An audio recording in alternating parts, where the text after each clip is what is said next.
And some of you are wondering why God's not doing mighty things in your life, and it's because you're going around things you shouldn't be. You're hanging out with people and giving them the power, telling them that the power lies in your hair or your vow to God.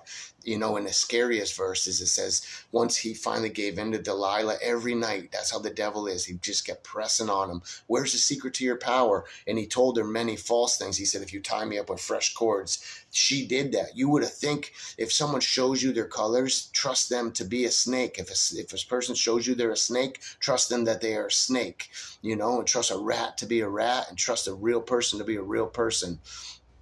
And she kept showing him, and he kept telling her different things. And then finally, you know, that pillow talk got to him. And he finally said, if they cut my hair, if a razor touches my head, and that'll shave my power, because my mom took a vow, the Nazarene vow, to never cut his 7 locks. He had the dreadlocks, you know. And once he told her that, she called for the person who came in, shaved his head. And the scariest verse in the whole Bible says, and the Philistines came in like they always did when she would do one of these things that he told her was the cause to his weakness. And this time he had told her his real strength, the power of his strength.